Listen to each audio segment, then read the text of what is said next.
네, 네, 시작하도록 하겠습니다. 여러분, 우리가 지금 교재를 제가 드렸는데, 여러분 교재를 보시게 되면 먼저 목차를 잠깐 볼까요? 목차 2페이지예요. 이 페이지 보시게 되면 여러분 이 구분이 어떤 구분이냐면, 우리가 여러분 혹시 들어봤을지 모르겠지만 그 조직 신학이라고 해서, 그러니까 신학이 그 시스매틱이라고 하죠. 그래서 우리가 이제 어떤 공부를 할 때 우리가 어떤 공부를 하든지 간에 체계와 조직이라는 게 있어요. 그래서 그 체계와 조직에 따라 우리가 이제 공부를 하게 되는데, 여러분 우리가 이 신학이라고 부르는 과목에도 항목에도 어떤 이 조직과 체계가 있어요. 특별히 이제 우리가 이제 기독교 교리는 이제 신학이라고 조금 달라요. 왜냐하면 우리가 신학 같은 경우에는 성경에서 교리를 뽑아낸 다음에 우리 인간의 철학과 생각들을 집어넣어서 함께 병합시킨 다음에 만드는 게 신학인데, 교리 같은 경우에는 그냥 성경에 있는 그 특정한 주제를 조금 체계적으로 나열해 놓은 게 교리예요. 그래서 우리가 여러분이 여러분 성경을 읽으실 때 사실 우리가 어떤 사람이 이런 말을 해요. 굳이 교리를 공부해야 돼요, 이렇게 말하는 분들이 진짜 많이 있거든요. 여러분, 그 사람은 좀 많이 심각한 게 잘못된 게, 교리가 없으면 사실 성경을 올바르게 이해할 수가 없어요. 그럴 수밖에 없는 거. 왜냐하면 우리가 문자적으로 성경을 읽게 되면 무슨 말인지를 문자적으로 알게 되지. 하지만 그 성경 속에 담겨 있는 하나의 진리, 체계, 중요한 진술들은 우리가 이해 못할 수가 있어요. 자, 좀 다시 한번 더 말씀드릴게요. 하여튼 목차 보시게 되면 우리가 챕터 1이 하나님에 대하여인데, 우리가 상반기에 우리가 다루려고 하는 게, 일단 제 생각에는 하나님에 대한 부분인데 더 나아가서 인간에 대하여까지 공부할 수 있을 것 같아요. 그래서 여러분, 이 목차 구분이 되게 중요한데, 우리가 가장 먼저 우리가 이 기독교 교리를 공부할 때 가장 중요한 첫 번째 챕터는 하나님이에요. 하나님의 누구신가에 대한 부분이에요. 우리가 이제 여기서 특별히 이 계시, 또 우리 계시라 부를 수 있는 하나님에 대한 지식과, 또한 우리가 이제 하나님의 속성과 본성과, 그리고 또한 삼일체까지 우리가 쭉 살펴볼 거고, 그 다음에 인간에 대한 부분, 우리가 하나님에 대해 알았으니까 그 다음에는 하나님의 피조물이 인간에 대한 부분을 살펴보는 거예요. 그래서 인간은 어떤 존재고, 인간은 무엇으로 구성이 됐고, 인간이 지금 타락한 상태에 있는데 그 타락한 상태가 어떤 상태고, 인간의 원죄와 인간의 원죄로 말미암은 그 결과들, 부패한 본성, 어떤 죄책, 어떤 이런 부분들을 쭉 살펴본 다음에, 또 여기다가 또 이제 그 진화론에 대한 부분까지도 다 살펴볼 거예요. 그 다음에 챕터 3가 이제 그리스도에 대한데, 그리스도.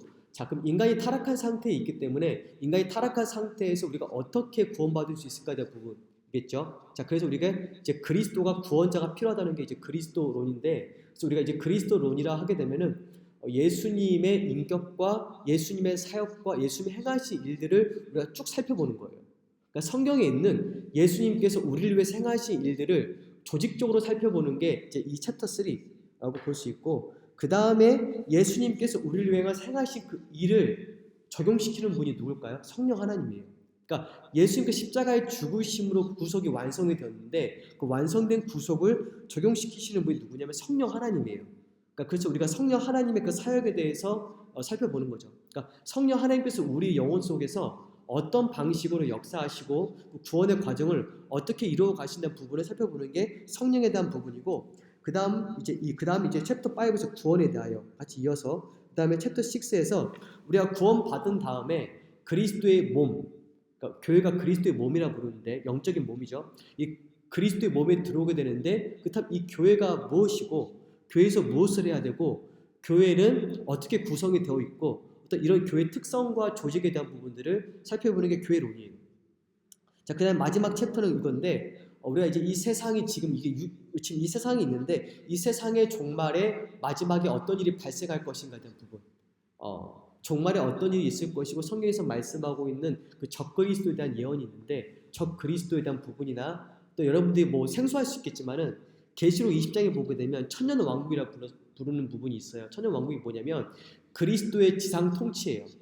그러니까 예수님께서 재림하시고 나서 이제 이 땅에서 예수님이 이 지상에서 통치하실 것이냐, 아니면은 이 천년 왕국이 아니면 하늘에서의 통치냐, 어떤 이런 부분들이 있는데, 사실 이 부분은 되게 어려운 부분이라 제가 할까 말까 지금 고민 중에 한데, 하여튼 제가 바라는 거는 이번 지금 상반기에는 하나님에 대한 부분과 인간에 대한 부분까지 다루면 좋겠다라는 그런 기대감이 저한테 있어요, 지금. 그래서 그렇게 아시면 좋을 것 같고, 자, 그 다음 페이지 한번 잠깐 보세요. 3페이지 보세요. 여러분 제가 3페이지 보기 전에 제가 잠깐 좀 설명해 드릴 게 있는데 뭐냐면은 그럼 여러분 교리가 뭘까요? 교리. 교리. 여러분 우리 교리를 그냥 쉽게 풀었으면 이 가르칠 교자의 이치이예요. 그러니까 뭘까? 가르치는 원리예요. 가르치는 원리. 그러니까 우리가 이제 오세요. 편하게 앉으면 돼. 편하게 앉으면 돼.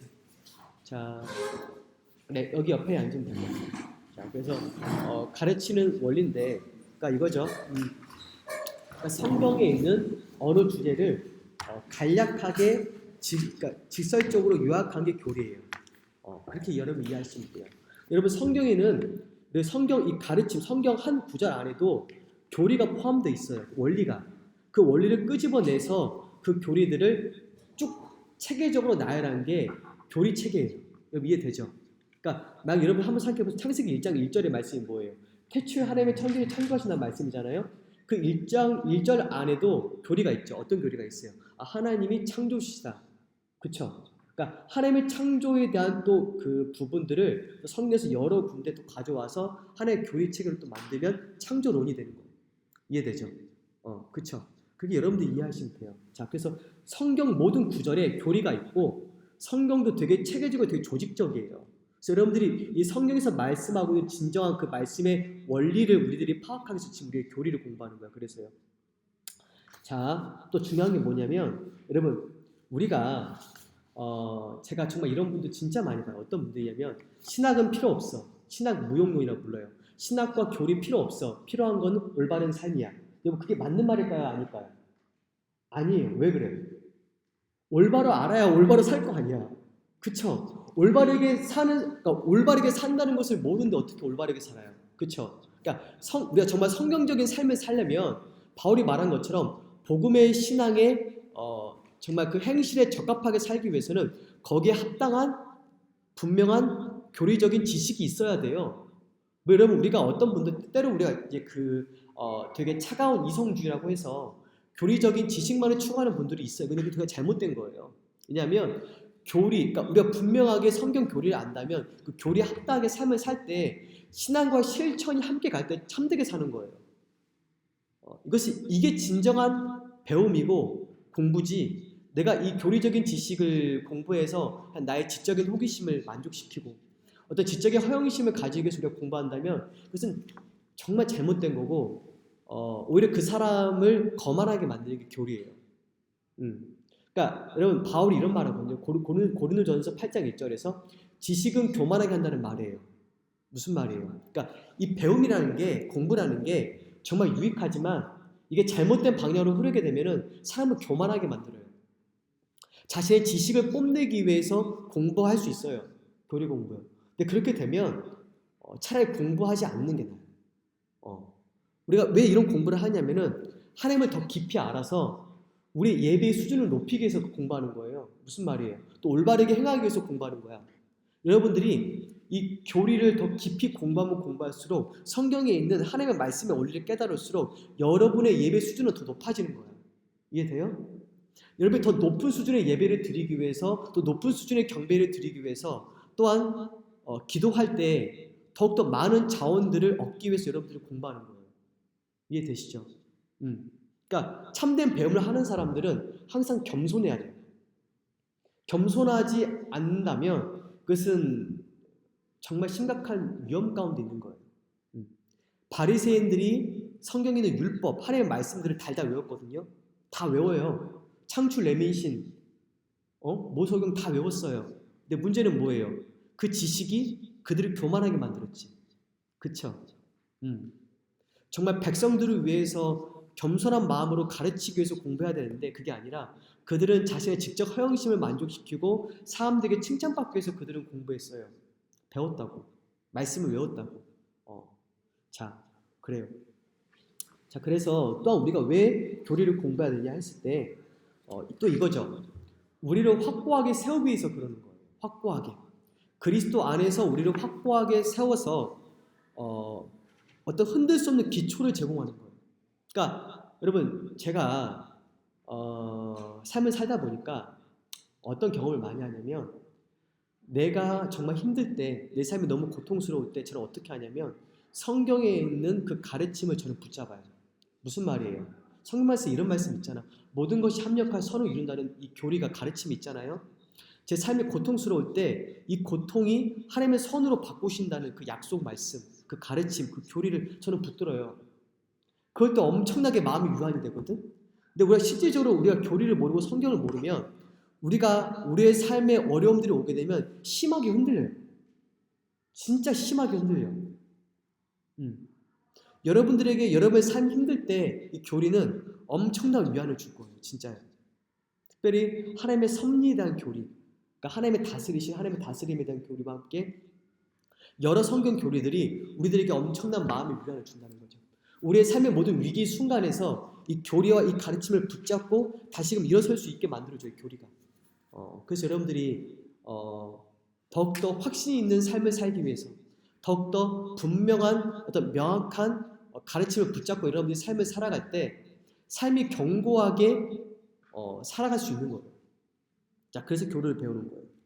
자, 또 한 가지 문제는 뭐냐면 여러분 교리를 공부하지 않으면 문제가 되는 게 뭐냐면 여러분 책 거기 없어요. 제가 설명해 드릴게요. 이것만 설교가 이제 들어갈 건데 여러분 이런 경우가 있어요. 뭐냐면은 교리를 공부하지 않고 성경을 연구하면 여러분 어떻게 될까?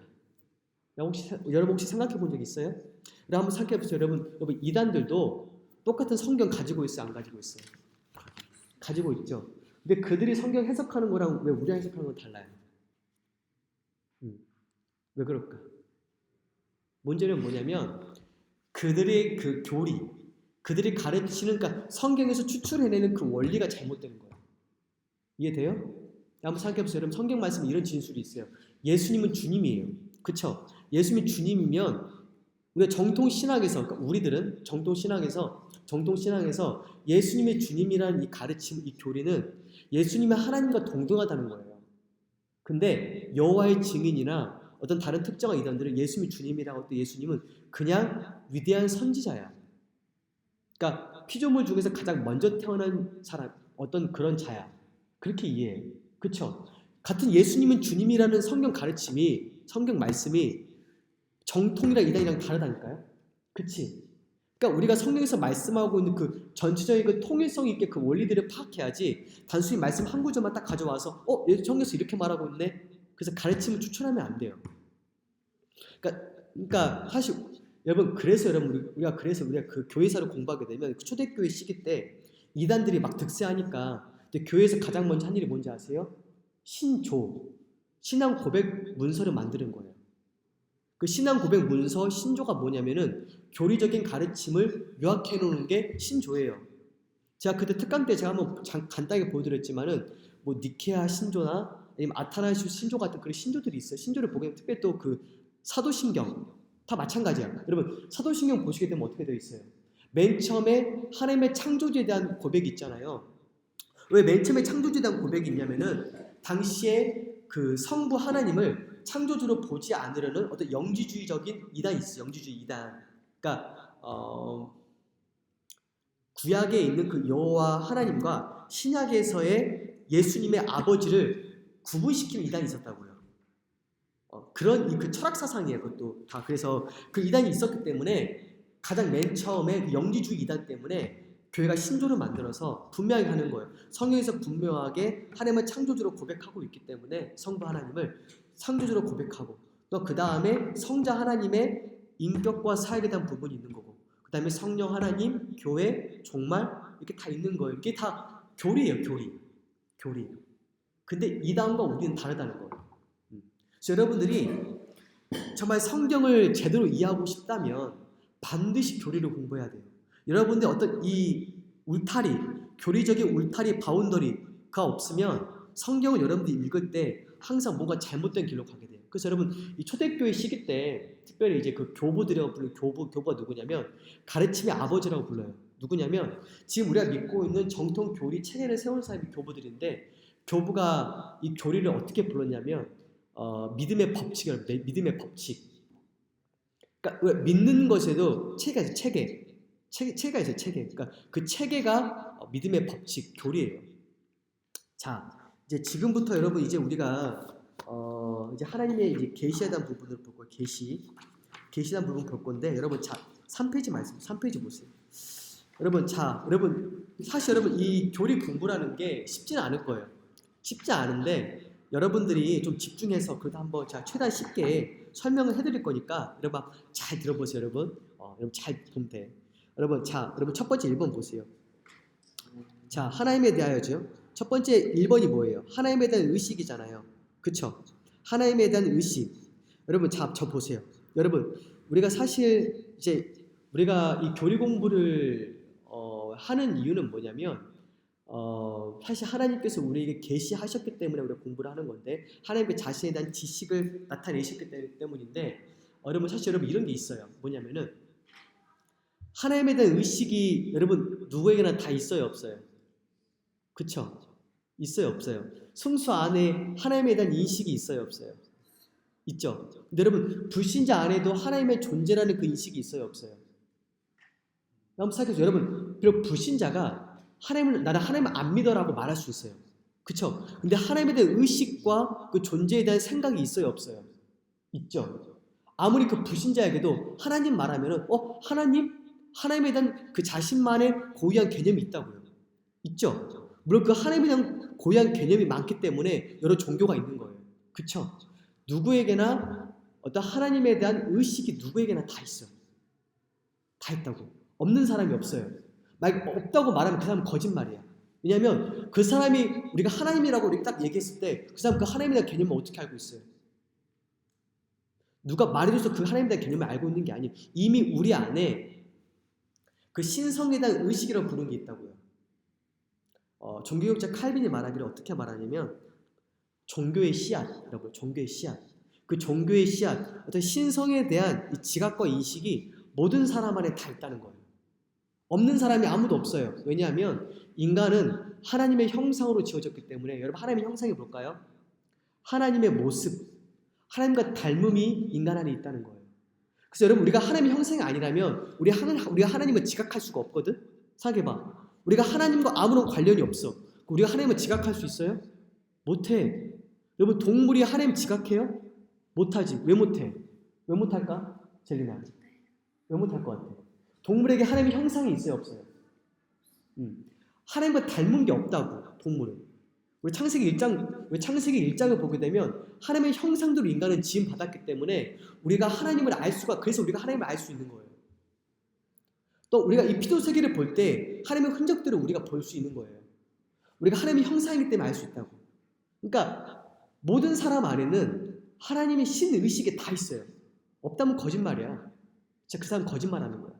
다 있어. 무엇인가 하나님에 대한 인식이 다 있다고. 자, 그래서 여러분, 자, 욥기 23장 3절 말씀 아까 우리 1번 보시면 자, 내가 어찌하면 하나님을 발견하고 그의 초소에 나아가랴라고 말하고 있잖아요. 자, 그래서 욥이 말한 것처럼 모든 인류에게는 피할 수 없이 하나님에 대한 의식이 있다는 거예요. 자, 여러분 한번 생각해 보세요. 여러분 세상에 있는 모든 종교가 그쵸? 우리가 이제 사도 바울이 사도행전 17장에서 이런 말이에요. 너희 종교인들이 아덴에 있는 너희 사람들이 하나님을 더듬어 찾아 발견한다는 말하거든요. 그러니까 지금 모든 종교인들이 하나님을 더듬어 찾아 지금 발견하고 있는 거예요. 그러니까 여러분 한번 생각해 보세요. 각각의 종교마다 하나님에 대한 개념이 있어. 그래서 자꾸 하나님을 더듬어 찾아 발견하는 과정이 바로 종교예요. 자, 근데 여러분 자 질문 드릴게요. 기독교와 종교와의 다른 종교와의 가장 큰 차이점이 뭘까? 혹시 맞힐 수 있는 사람? 정말 중요한데. 신과 인간의 관계. 물론 그것도 맞아요. 서연아 혹시 뭘까? 응? 혹시 한번 생각해 본 적 있어? 기독교와 다른 종교와의 가장 큰 차이가 뭘까?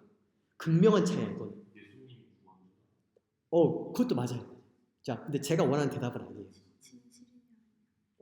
맞아요. 그것도 맞지만, 자, 답을 말씀드릴게요. 뭐냐면, 우리가 지금 사실, 여기도 사실 페이퍼도 지금 여기 안에 있을 거예요. 뭐냐면은, 종교는 뭐냐면, 인간의 노력과 자신의 고행과 어떤 행위로 하나님을 발견하고자 하는 시도가 종교야. 근데 기독교는 뭘까? 하나님이 찾아오신 거야. 하나님의 자신을 나타내신 거야. 이게 바로 계시예요. 하나님의 자신을 계시하셨어. 근데 그 계시가 기독교 안에 있는 거예요. 그 계시가 예수 그리스도 안에 있는 거예요. 이게 되지. 이게 기독교와 종교와의 엄청난 차이고, 그래서 여러분 다른 종교를 보게 되면 다 종교 다 마찬가지야. 다른 종교에서는 은혜란 말 안 해. 은혜라는 말 안 써요. 왜? 다른 종교는 뭐야? 인간의 노력이야. 인간의 행위야. 인간의 선행이야. 인간의 고행이야. 그러면서 내가 하나님을 찾아가는 거예요. 진리를 발견한다고 말하죠. 그렇게 해서. 내가 무엇인가 해서. 근데 기독교는 뭐야? 하나님이 나에게 찾아오시는 거야. 오늘 아까 설교 말씀처럼 야복 강가에서 그리스도가 찾아오신 것처럼 우리의 삶에 개입해 들어오시는 거예요. 자신을 계시해 주시는 거야. 역사 속에서 또한 하나님의 섭리 가운데 우리의 삶 속에서 하나님의 자신을 나타내신 게 기독교야. 그래서 기독교는 다른 종교하고 다르게 어떤 종교냐면, 자, 여러분 한번 따라해 보세요. 계시 종교. 이게 중요해요. 기독교는 계시 종교야. 계시. 하나님이 계시하신 종교예요. 이게 정말 중요해요. 자, 그다음 두 번째 보자. 두 번째. 자, 두 번째 제목이 한번 뭐예요? 한번 말해 보세요. 두 번째 제목이 뭐죠?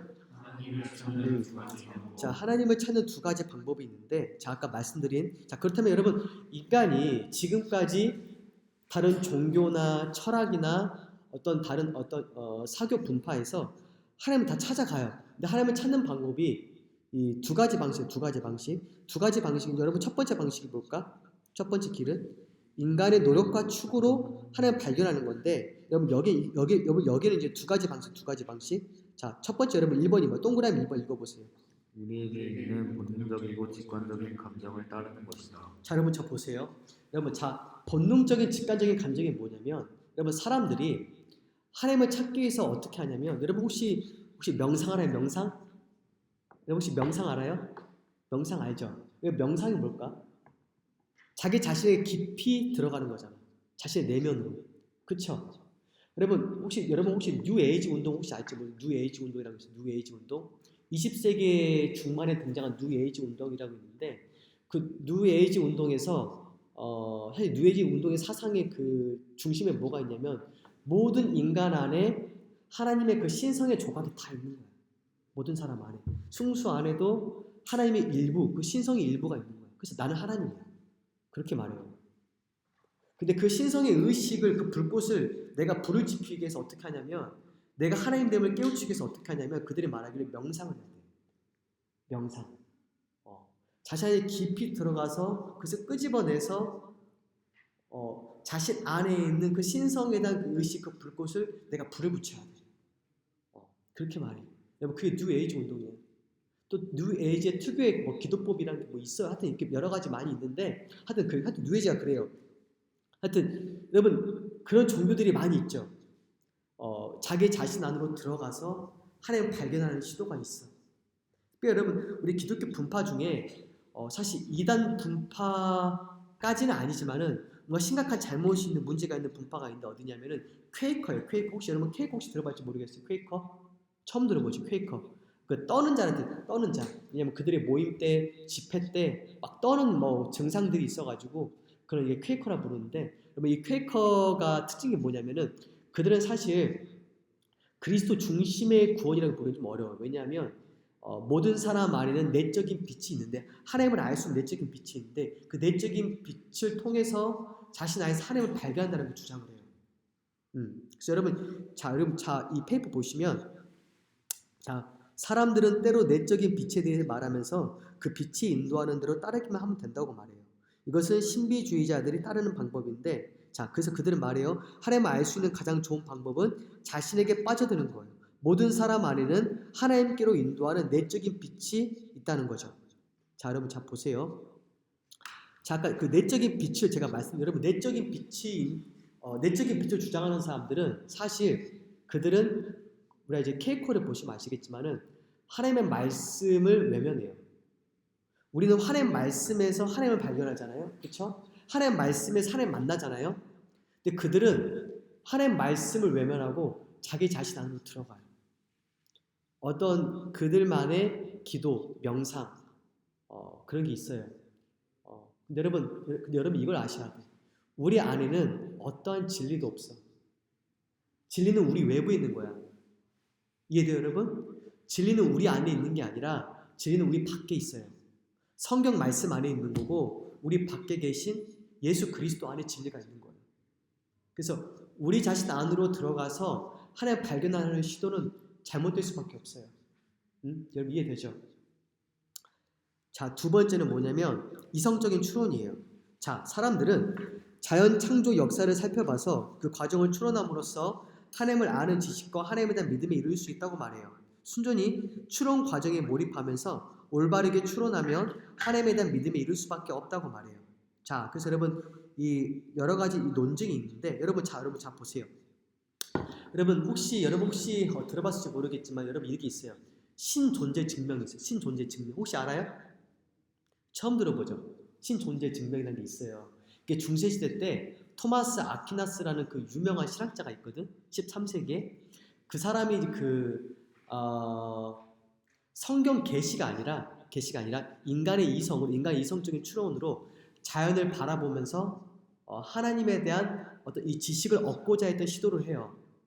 이게 그 자연 신학이라고 부르는데, 그러니까 우리가 하나님을 알려면 그리스도께로 나아가야 되는데, 그러니까 그리스도 물론 그래서 그리스도를 말하지만은 그리스도 없이 인간의 이성적인 추론으로 어디까지 우리가 하나님을 알 수 있을까에 대한 부분 고민을 하면서 만들어 놓은 게 신존재 증명이에요. 여러분 여기에 되게 유명한 것들을 많이 한번 잘 들어보세요. 뭐뭐 있냐면 여러분 이게 있어요. 목적론적 논증이에요. 뭐냐면은 한번 잘 보세요. 여러분 여기는 없을 건데 여러분 생각해 보세요. 여러분 이 세상에 여러분 이 우주 만물과 여러분 이 세상을 보면 어때요?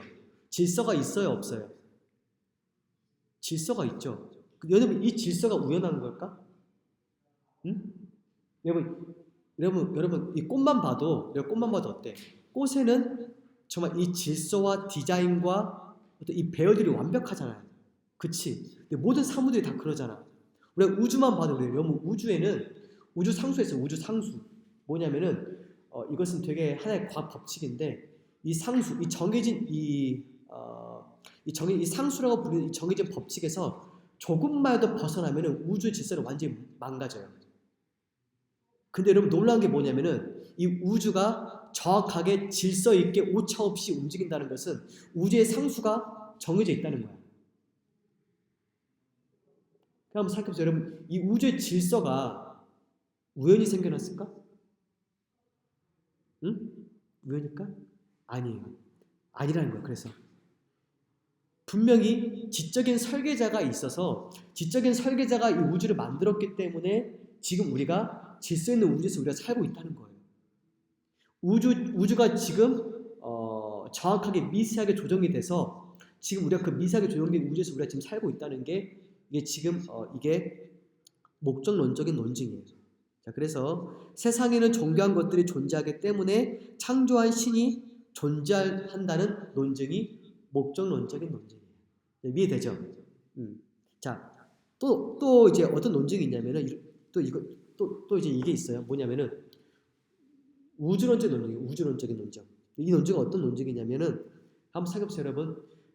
제가 자, 이 컵을 자 팔로 이렇게 쳤어요. 그럼 여러분 이 컵이 움직였죠. 그럼 여러분 이 컵이 움직인 원인이 뭐야? 내가 이렇게 쳤잖아. 그치? 내가 쳤기 때문에 움직인 거잖아. 그쵸? 자, 그 생각해보세요. 여러분 그럼 이 세상에 존재하는 그 모든 결과에는 원인이 있어요. 그쵸? 승수가 태어나기 위해서는 누가 있어야 돼요? 부모님이 계셔야지. 그 부모님 태어나면 또 누가 계셔야 돼? 또 그 할아버지 할머니 계셔야 되잖아. 마찬가지로 이 원인을 계속적으로 소급해서 올라가면 최종적인 원인이 있는데 그 최종적인 원인이 바로 하나님이라는 거예요. 이해되죠? 그쵸? 모두 움직인 것은 다 원인이 있는데 궁극적으로 이 모든 것을 움직이게 하신 그 원인은 누구예요?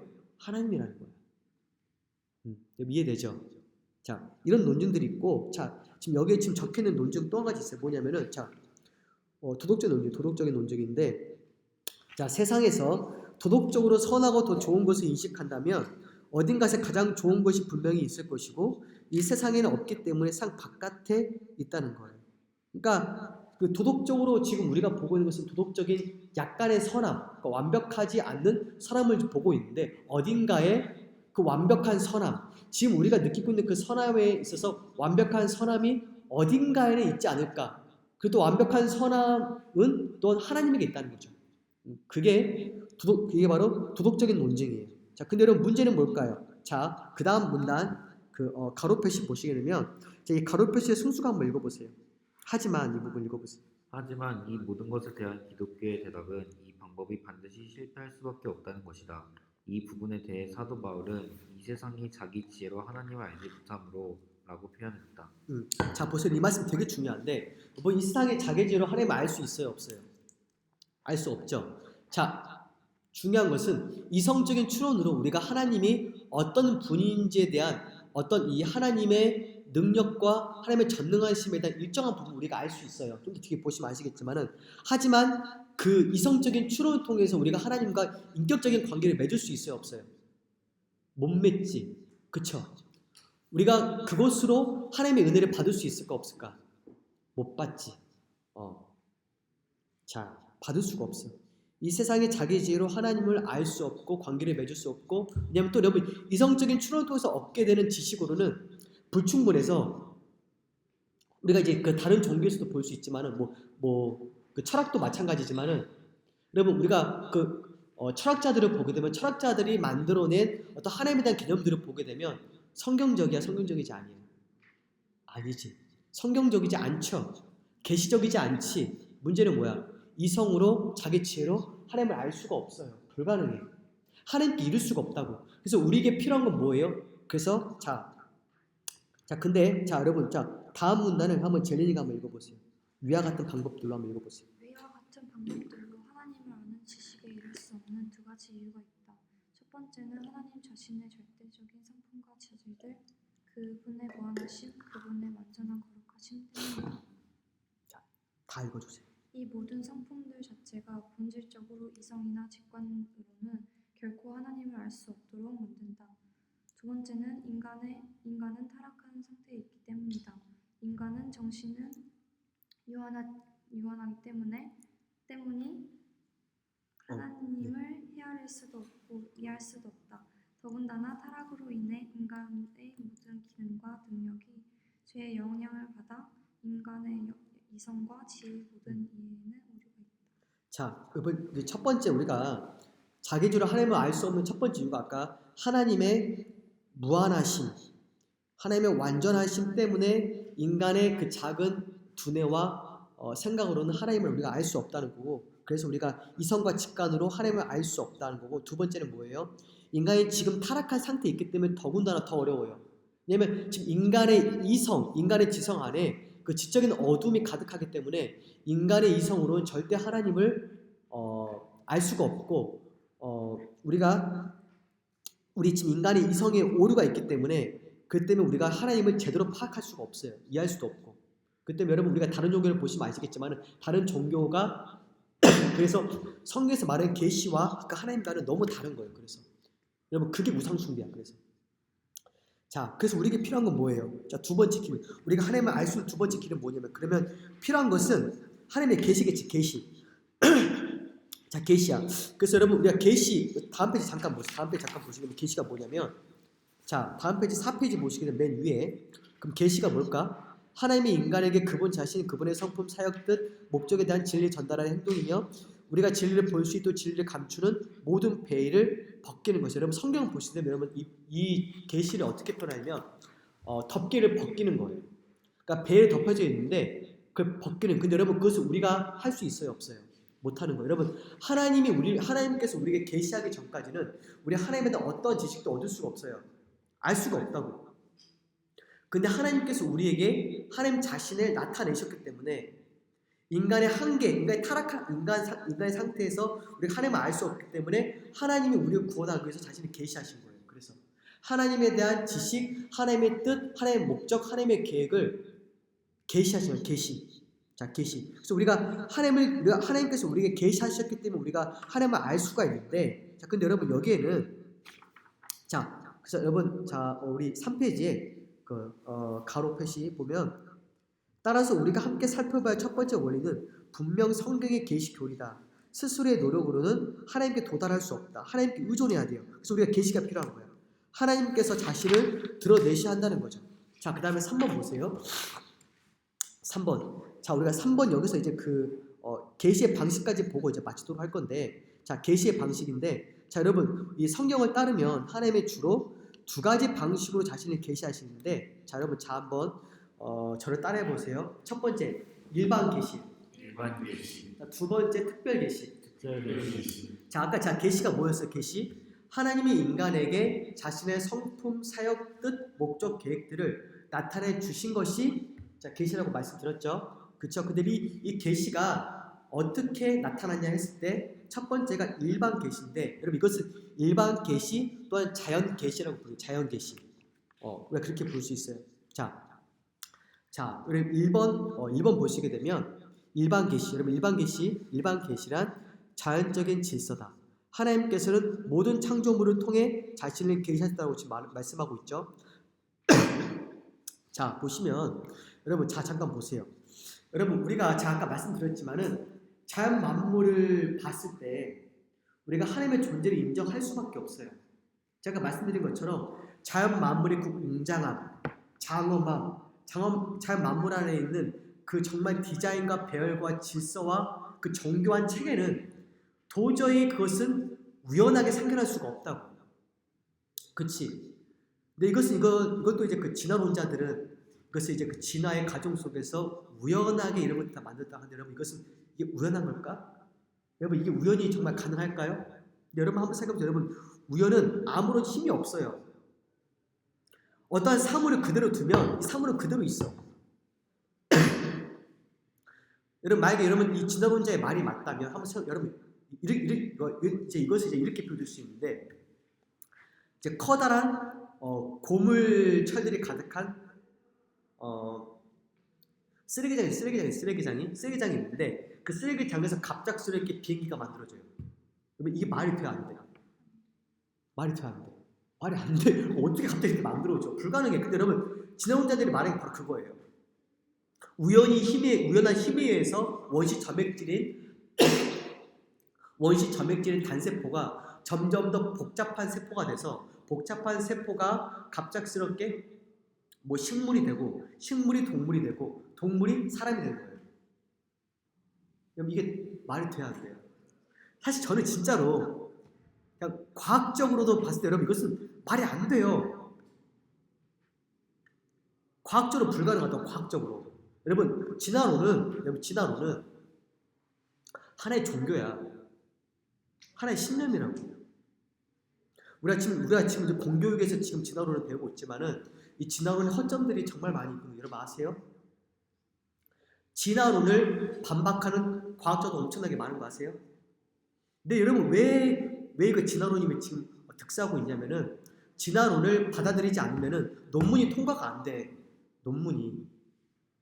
그러니까 진화론적인 전제를 가지고 논문을 안 쓰면 통과가 안 되는 거야. 만약 내가 그 창조론의 전제를 가지고 내가 논문을 쓰게 되면 논문 통과가 안 돼. 무조건 진화론의 그 사고를 내가 가지고 있어야 돼. 또한 이 진화론적인 또 이 그 학계에서 그 아카데믹한 학계에서 진화론의 그 파가 너무나 힘이 강하기 때문에 내가 이 진화론을 받아들이지 않으면은 내가 그 학계에서 내가 인정을 못 받아.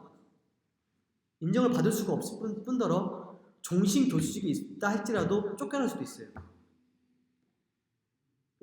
이게 무신론적인 진화가 꼭 잡고 있기 때문에 이 창조론이 지금 힘을 못 쓰는 거지. 사실 엄밀히 말하면 이 진화론은 정말 허점과 문제가 너무 많아요.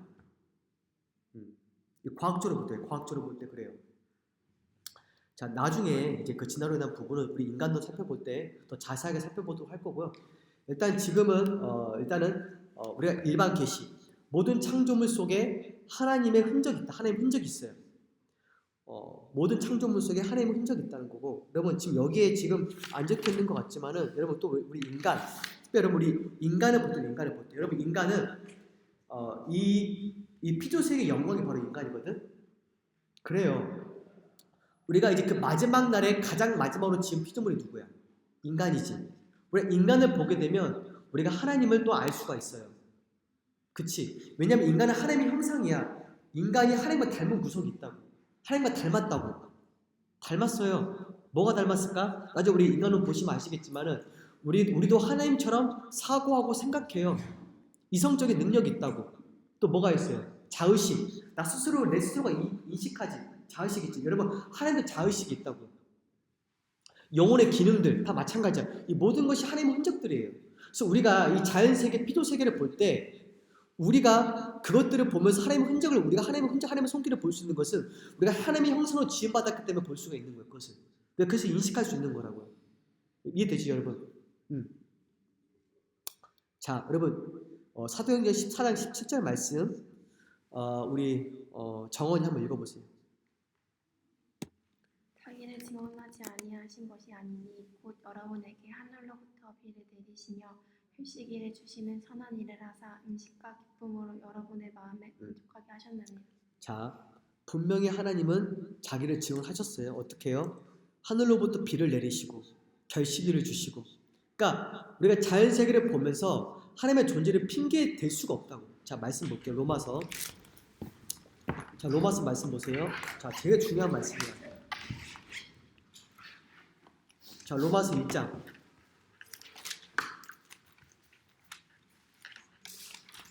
로마서 1장 20절.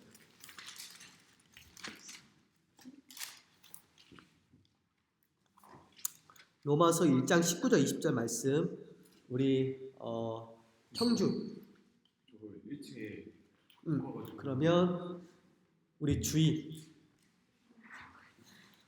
우리 기준이 한번 읽어보세요. 그럼 기준이 한번 읽고 19절 20절 19절 20절 로마서 1장 1장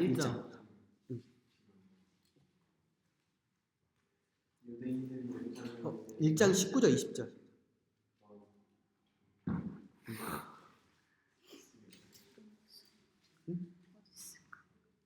로마서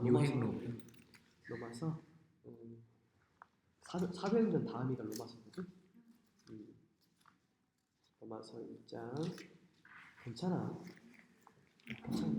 자, 읽어보세요. 19절 20절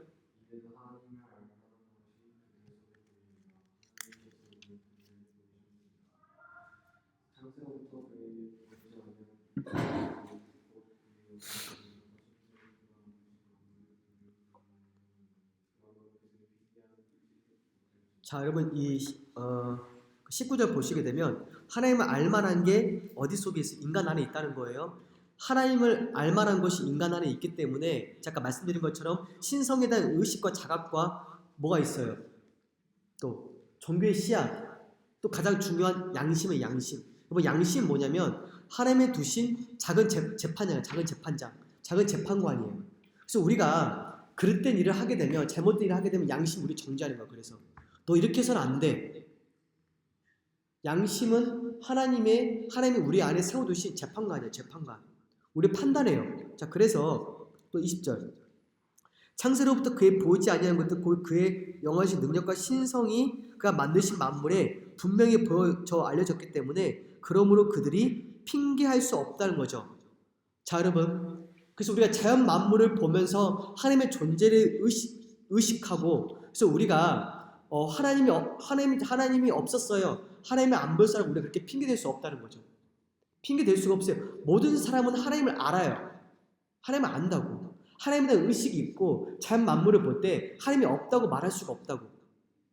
그럴 수가 없어요. 물론 의도적으로 하나님의 존재를 부인하는 사람들이 있어요. 왜냐하면 그 사람들은 이미 하나님에 대한 의식이 있지만은 그럼에도 불구하고 그들은 말해요. 증거가 불충분해. 그렇게 말해요. 그래서 의도적으로 악한 마음으로 하나님을 대적한단 말이에요. 근데 여러분 타락한 사람은 그럴 수밖에 없어요. 그럴 수밖에 없어. 마음의 어둠이 너무 강하기 때문에 빛 가운데 나오기 싫어해요. 빛 가운데 나오게 되면 자신이 정죄받고 자신의 죄가 드러나기 때문에 빛 가운데를 안 나온 거예요. 그래서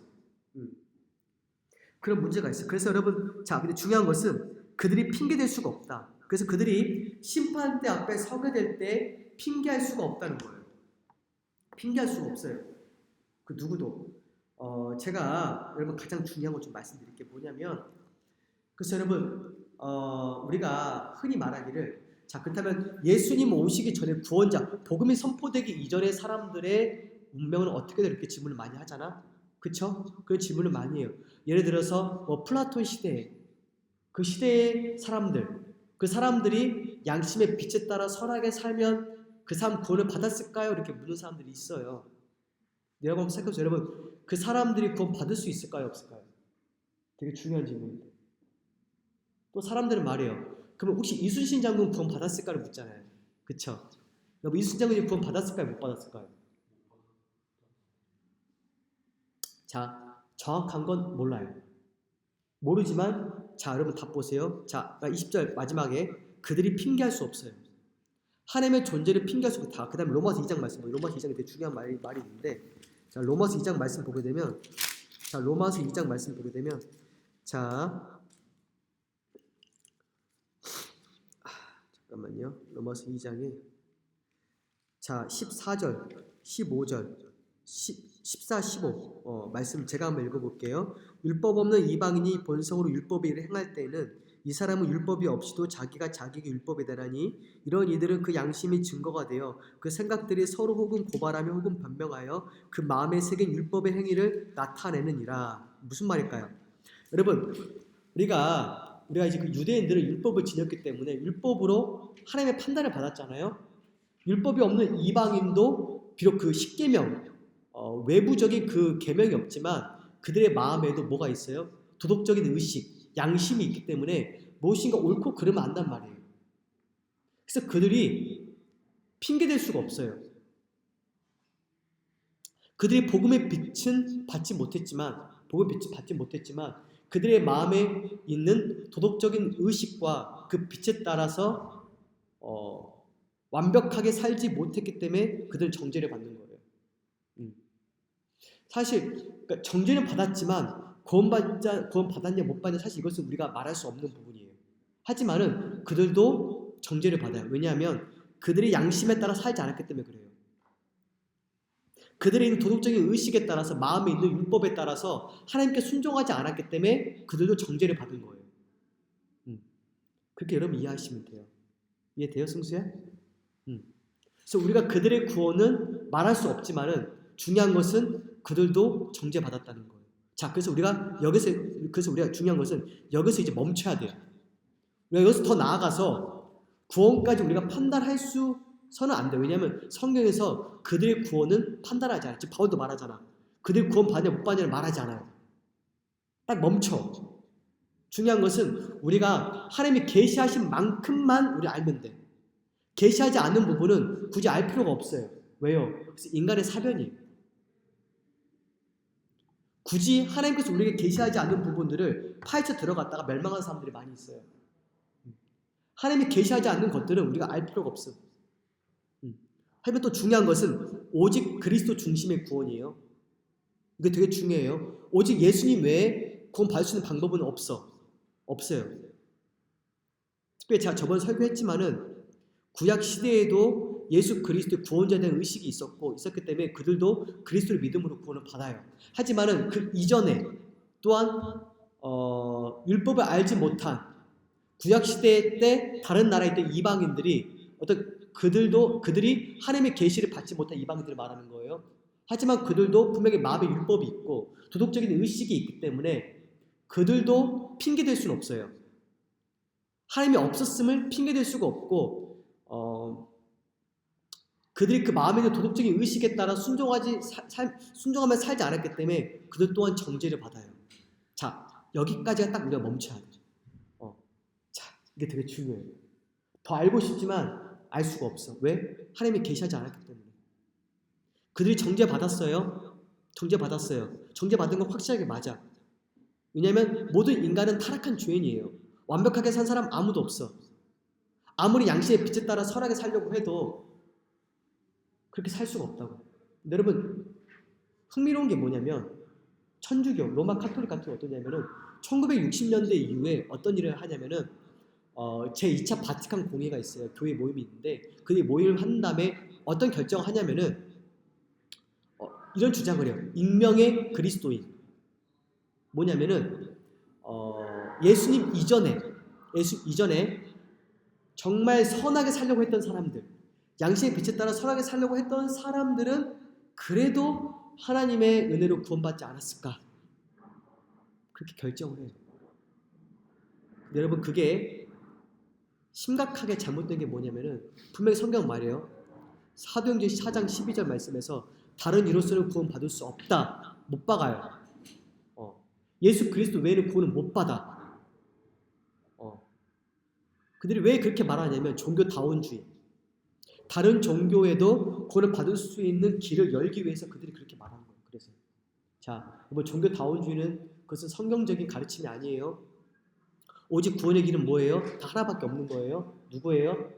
예수 그리스도예요. 자 시간이 55분인데 우리가 3시까지 맞춰야 돼서 제가 이제 여기까지 하고 일단은 녹화 마치겠습니다. 다음 주에는 특별 계시가 뭐냐면 성경이에요. 성경. 자, 성경에 대한 부분을 살펴보도록 할게요.